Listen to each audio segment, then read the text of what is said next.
This is part 1 of 3 of DesireBro's tale. Before we begin, please like and subscribe, and leave a comment down below with any other stories you would like for me to read. Now, on to our tale. Our campaign started with only a bit of flourish. Our game master announced himself as the greatest god in a grand pantheon, who dwelt in a time and space that no other god could reach, judging the deeds of all lesser beings. By his hand the universe turned, and by his word all things trembled. This was actually rather subdued compared to his usual drama. We would each take the role of demigods, half-gods, barely gods, or however you wanted to say that we were not true gods. Our greatest power would be our immortality, which allowed us to walk within the realm of the greater gods, and also kept us from being truly killed by anything less than the terrible means it took to kill a god. Our bodies, no stronger than that of ordinary men, could still be destroyed in the mortal realm, but we would simply reform within the halls of the immortals. Our other power depended on which god we would serve. After much discussion, we managed to settle on our characters. The first to decide was the demigod Korg, a servant of the god of war. His choice of power was simply great strength. Next was Handelhan, a servant of the god of knowledge. His choice was the ability to read minds, and our game master made certain he understood that his power, and all of our powers, could not be used upon divine beings, but only mortals. After some thinking, Pleth came into being, as a servant of the god of nature. He could breathe motion into trees, allowing them to move according to either his will or their own. Finally, I decided to serve the god of desire, as the barely god Sim. My ability would be to convince mortals that they can satisfy one of their desires with something else. If they were hungry, for instance, I could tell them that a glass of water would satiate their hunger. With our characters set, our GM explained that though we served the gods, we also sought after their positions in power, and it was up to us to decide how to walk this twisted path of subservience and subterfuge.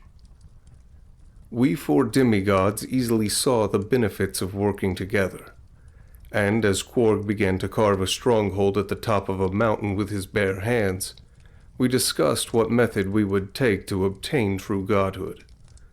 A century passed before Korg was satisfied with our citadel, but it took another 2 before our plan was ready to be set into motion. Handelhan spent his 3 centuries gathering lore about the gods, learning what he could about their natures. 10 of the largest chambers within our citadel became the library of god lore, filled with mortal scholars who thought that looking into the nature of divinity would reveal the truth of the world. These scholars worked quite hard in their contemplations, but I dare say that though they revealed a great number of interesting truths about the gods, none of them died satisfied. Pleth was the wandering sort, and didn't actually like the mountain too much.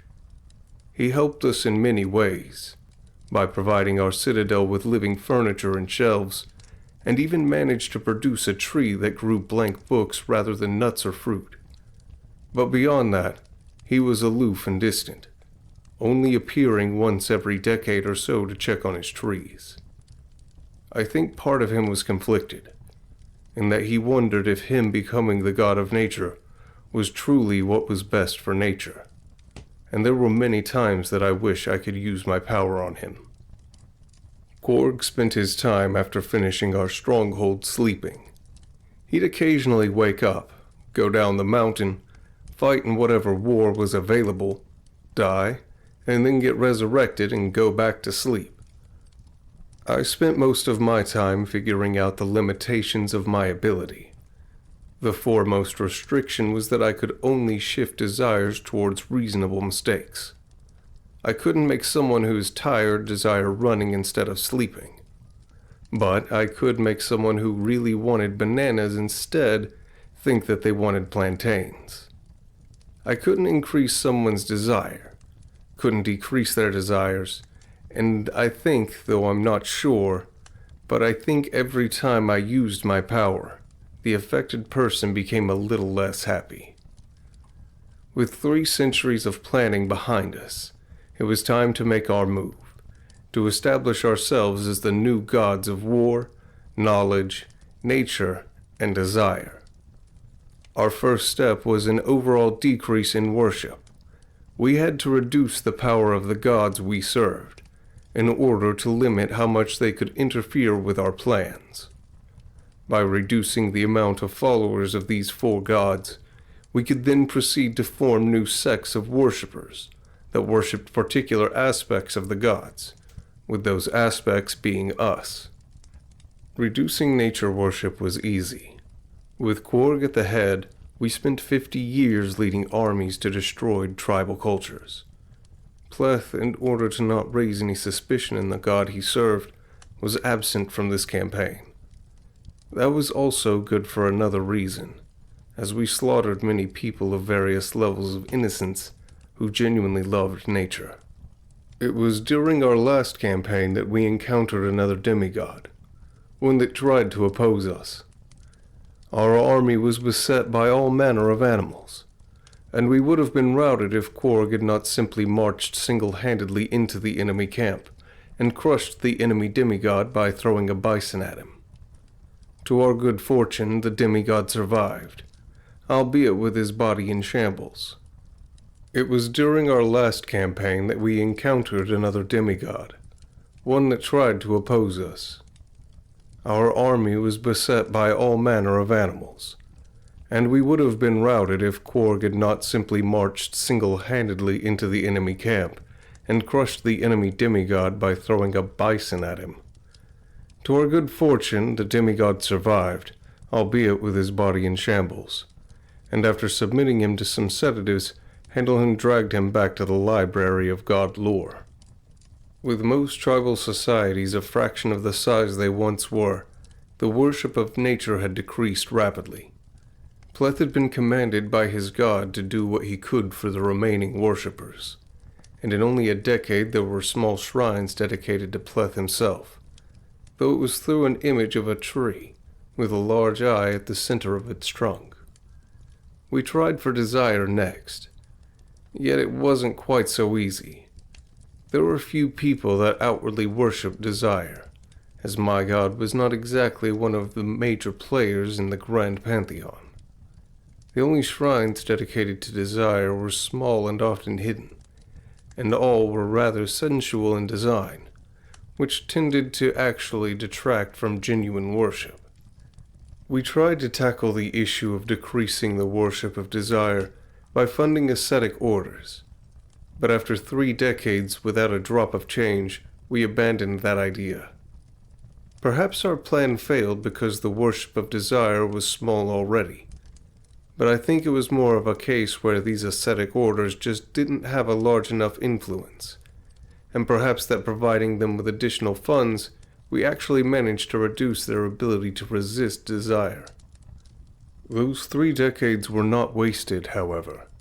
Pleth had gathered a decent-sized following, especially after Korg and a new mantle helped defend their tribes from the remnants of our old army.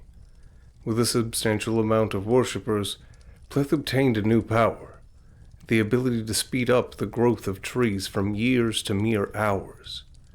In combination with the ability to animate them, Pleth could create a small army wherever he wanted one, but he had some misgivings about doing so. He didn't think it was wise to materialize the forces of nature, and we agreed to not press our luck with forces we weren't in complete control of.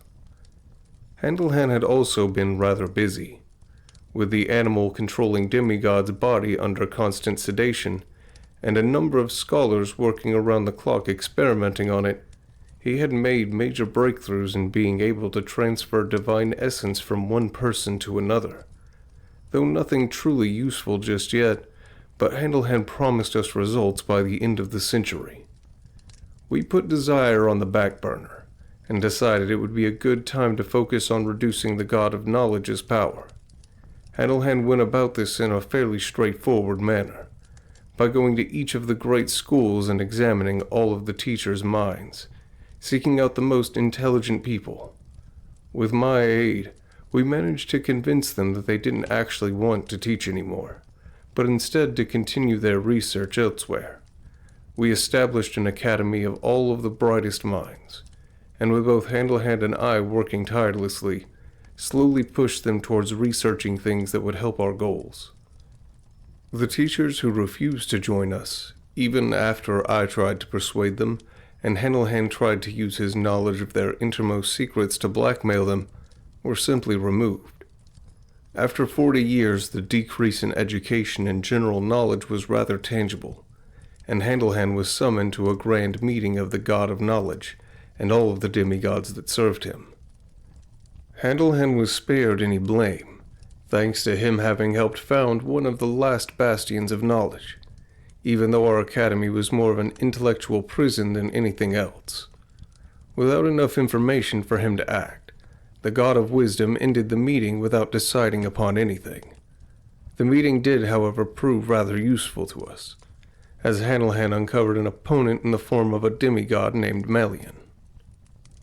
Melian was correct in thinking Handelhan was actually working against the God of Wisdom, but Handelhan was surprisingly adept at playing the fool. By the end of the meeting, Melian's accusations had accomplished nothing, but incite Handelhan to mark him down as the second demigod to be added to his collection. The capture of Melian went almost too smoothly. Though Melian has immune to our powers due to his divinity, he had chosen to live a life amongst mortals, and had even chosen a mortal wife. Handelhan managed to approach her and read through her memories, discovering each of Melian's weaknesses. Handelhan also asked for me to try and direct her affections away from Melian and towards himself, but I told him that I failed, as I would rather he think that I was weak rather than uncooperative. In the end, a demigod whose only power was to read books at an accelerated rate proved to be a rather easy capture. With the aid of knowledge taken from his wife, Quark managed to sneak into Malian's keep and subdue him without much trouble. Once Malian was sedated and brought back to our citadel, Handelhan begun to experiment. While Handelhan was busy in our ever-deepening dungeons, and Pleth was gathering followers beneath the banner of the one-eyed tree, Quark and I rode out to sow some general chaos. Quark needed to spread the fires of war in order to appease the god he served, while I had to figure out how to do something constructive with my time. In the end, I just ended up convincing generals who wanted peace that the only way they could obtain it was by preemptively attacking all potential threats around them. Somehow, this satirical irony didn't particularly excite me in any way. While traveling with Korg, I found out that he didn't particularly trust Handelhan. If Handelhan did manage to figure out a way to transfer divinity, Korg feared that Handelhan might one day try to take away our powers. I found this to be a rather amusing idea, but I told Korg not to worry, since if Handelhan tried to betray us, at the very least we could warn the greater gods to ruin whatever plan he had. This did not seem to comfort Korg, but cutting his way through an enemy army did seem to calm his nerves somewhat. At the end of the century, Handelhan made good on his promise, and showed us the dried-up form of Malian. The youthful appearance of a demigod had been taken from him, and ultimately he never awoke from the sleep Handelhan had placed him under, dying some years later while under the care of his wife. But none of us spared a thought for our enemy, since Handelhan continued his demonstration by rapidly reading a novel in the span of a minute. Both Korg and I were rather impressed, and we immediately decided that capturing other demigods would be our current task for the next few centuries. When Pleth returned from his wanderings, we convinced him to absorb the divine essence of the animal-controlling demigod we had captured so long ago. With those powers added to his own, Pleth was truly a formidable force, and the cult dedicated to him flourished under his protection. Upon hearing that our first priority was capturing other demigods, Pleth agreed with Korg that we should try and capture a servant of the god of war. Korg already had a target in mind. He was a rival demigod named Brask, who Korg had met many times on the battlefield, with each of their encounters ending with one of their temporary deaths. Korg suggested him because he'd be easy to locate, since Korg knew what areas he typically gravitated towards, and also because Korg had a good chance of defeating him alone, and a very good chance of defeating him with Pleth's aid. We found Brask leading a rather sizable but rough-looking army, and I spent a year following their band. It would have been a tough year, but my power made it rather easy for me to live amongst the soldiers, since I could direct any ire towards any of the other camp followers. My presence alone seemed to sap a great amount of the morale from the enemy, with everyone in a constant sour mood because I kept misdirecting their anger towards each other. By the end of the year, the army had been reduced to a third of its original size thanks to casualties and deserters, and Korg couldn't wait any longer. The army that Korg had assembled within the year was quite impressive, somewhere near twice the size of Brask's. Brask, not being a fool, fled from Korg's army and holed up his main force inside a castle. After Korg had finished slaughtering the outlying forces, he was stuck staring at a fully stocked and fully garrisoned castle.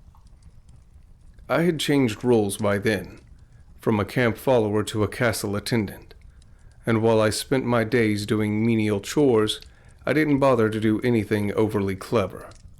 Brask was very unlike Korg, extremely intelligent to the point where if I acted too boldly within the confines of the castle, he might be able to trace any chaos I caused back to me.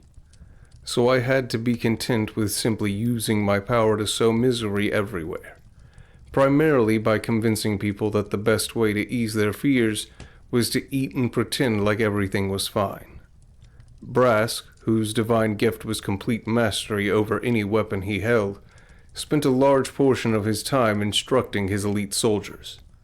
Watching Brask and imagining Korg with his skills made me wonder if we'd be able to conquer the entire world after we captured him. The rest of Brask's time was spent defending against Korg, who was simply an utter asshole. Being on the inside of the siege, I realized that Korg was the worst kind of opponent you could ask for. Every few days he would send himself into a catapult, launch himself over the walls, and slaughter as many soldiers as he could before he either got tired or Brask himself entered the fray, and then Korg would simply run back and dive into the moat, just to return to his camp and give his fresh wounds a chance to mend. By the fifth time Korg had done this, I realized that he was really just playing around, trying to extend this last battle against his rival as long as possible. I often wondered why Pleth didn't simply overrun the castle with animals and trees, but not so much as I wondered what Handlehand was doing during all this. With his food stores having been depleted far quicker than he had anticipated, Brask was faced with a hard decision at the end of the third month. Assembling his last remaining soldiers, Brask decided to make an attempt to break the line surrounding the castle, even if it meant leaving the other castle inhabitants, myself included, to fend for ourselves. Though the men would likely all be killed and the women raped and worse, it was hard for ourselves to hate the man as Brask delivered a rather moving speech, explaining his reasons and how hard it had been to reach his decision. As Brask and his soldiers rode off, I helped the remaining men gather the women together, and for everyone to cram themselves into the innermost keep. There was an incredible amount of weeping, from the men and women alike, and I could practically feel how strong their desire to live was. I knew that the best I could do for them was to get to Korg as soon as possible, and stop his army from sacking the castle. But that all depended on whether Korg survived his encounter with Brask. Korg had allowed his men to spread the line too thin, and Brask easily broke it. He and his men would have likely managed to escape if Pleth did not command their horses to return. It was somewhat pitiful, with Brask's men screaming at their own mounts, which refused to listen to them no matter how hard they kicked at their sides. With the horses gouged and bloodied by the time they rode back into the center of Korg's army, the soldiers upon them urged their commander to surrender. Brask, in a sign of complete surrender, threw down his lance and sword, all that separated him from a normal man. Korg was in a good mood, and offered Brask the right to duel for the lives of his men. Brask agreed to a duel at sunrise, which allowed me enough time to sneak into Korg's camp. We had quite a feast that night, celebrating our victory and our reunion. Pleth refused to celebrate, since he claimed we hadn't won just yet, but Korg feasted and drank until morning. The duel didn't start with any real ceremony. A ring of men surrounded Brask and Korg, and they simply rushed at each other. Korg showed no signs of weariness from having spent the night partying, and attacked Brask with a large club fashioned out of iron. Despite Korg's ferocity, Brask could keep up with the incredible speed of the club, dodging each blow and landing several of his own with his sword. When Korg finally landed a hit, a gruesome blow that crushed Brask's left pauldron, shattering his shoulder, crippled his arm, and drove him an inch into the hard ground, it was too late. Brask endured the attack, and then stabbed Korg several times, felling him. It was an unwanted outcome, but not unexpected. As Korg lay dying, shouting obscenities, we watched as Brask and his men climbed onto their horses and rode off, with none of Korg's men bothering to give chase. Pleth waited until Brask was riding close to a ravine before he had the man's horse buck him off, a somewhat cruel end for a man who had endured so much. The rest of Brask's raiders tried to stop their horses, but they continued right past their leader. While some men did jump off their horses, they did not manage to reach Brask before the mountain lions did, and the beast dragged him all the way back to Pleth. The crippled man was all but dead, and we tried far harder to save his life than we had tried to save Korg's. Thankfully, Handelhand showed up, and managed to get Brask into a state of sustainable coma. He also explained how much he had learned thanks to his speed-reading ability, and how he had become able to combine his two abilities, reading people's minds all the way to their deepest aspects in only a few seconds. Having spent a good amount of time scanning the minds of the brightest people within his academy, by his reckoning he had become the smartest person in the world. While Handelhand took Brask's battered body back to our citadel, Pleth and I tried to restore some sense of order to Korg's army. Without Korg's leadership, the army was reduced to just an enormous gang of bandits, and to my dismay they not only sacked the castle, but began to terrorize the countryside. Pleth ended up eventually managing to corral them with his powers, and even managed to make a good majority of them convert to the worship of the one-eyed tree. But that did little to alleviate the bitter feelings within me. I had spent far too long among the mortals. I knew, and it was difficult to forget the faces of the men and women weeping as they huddled in the bottom of the keep, their fates utterly outside of their control. When Korg, resurrected and angry, returned, he only stayed for a few days in the citadel, before he rode off to fight in some war. It was several months before he returned, and Handelhand was forced to deliver him some unfortunate news. Brask had died a few days before Korg's return. Though Handelhand had done everything he could to save his life, in the end he had been forced to extract Brask's divinity, in order to prevent him from being resurrected. Not wanting to waste what we had worked so hard to obtain, Handelhand himself had taken Brask's divinity. This story was plausible enough, but the shift in power had become rather dramatic. Korg had been counting on Brask's skill to bolster his own might, but now he was forced to contend with Handelhand possibly having the upper hand in a straight fight. Korg did not voice any of his anger, but I doubt Handelhand would have needed to read his mind to know what he was thinking. His only solace came in the form of Pleth, who we could count on being stronger than Handlehan and helping keep him in check. But with Pleth quite busy managing his cult and generally wandering, Korg felt far too vulnerable within our stronghold. Without wasting any time, he began planning our next capture, a woman he had heard about in rumors known as the Queen of the Archers, who was most definitely a demigod if the tales surrounding her were true.